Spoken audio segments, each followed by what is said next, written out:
સોમનાથ મહાદેવના આશીર્વાદ સાથે વિદ્યાર્થીઓ માટે વિશેષ શૃંગાર તેમજ પેન વિતરણ કરવામાં આવ્યું હતું। સોમનાથ મહાદેવ મંદિર ખાતે આજે એક વિશેષ શૃંગાર કરવામાં આવ્યું હતું, જે આગામી માધ્યમિક અને ઉચ્ચ માધ્યમિક પરીક્ષાઓમાં ભાગ લેનાર વિદ્યાર્થીઓ માટે સમર્પિત હતો। ભગવાન સોમનાથ મહાદેવના આશીર્વાદ વિદ્યાર્થીઓ પર રહે અને તેઓ સફળતા પ્રાપ્ત કરે તેવી મંગલ કામના સાથે વિશેષ શૃંગાર કરવામાં આવ્યું છે। ભગવાનના શૃંગારમાં પરીક્ષા આપનાર વિદ્યાર્થીઓ માટે ખાસ પેન પણ મૂકવામાં આવી હતી, જેમાં આગામી તારીખ 27 ફેબ્રુઆરીથી શરૂ થનાર બોર્ડની પરીક્ષામાં વેરાવળ શહેરના પરીક્ષા કેન્દ્રો ખાતે વિદ્યાર્થીઓને વિતરણ કરવામાં આવશે અને આ પેન ભગવાન સોમનાથ મહાદેવના આશીર્વાદ રૂપી વિદ્યાર્થીઓને આપવામાં આવશે, જેથી તેઓ શાંતિ અને આત્મવિશ્વાસ સાથે પરીક્ષા આપી શકે।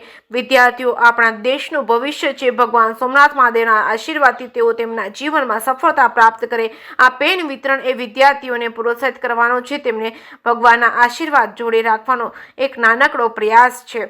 વિદ્યાર્થીઓ અને તેમના વાલીઓએ સોમનાથ મંદિર ટ્રસ્ટના આ પ્રયાસને ખૂબ જ સરાહના કરી હતી। ભગવાન સોમનાથ મહાદેવના આશીર્વાદ માટે કૃતજ્ઞતા વ્યક્ત કરી હતી। JKS ન્યૂઝ સાથે મહેશ વાજા, સોમનાથ।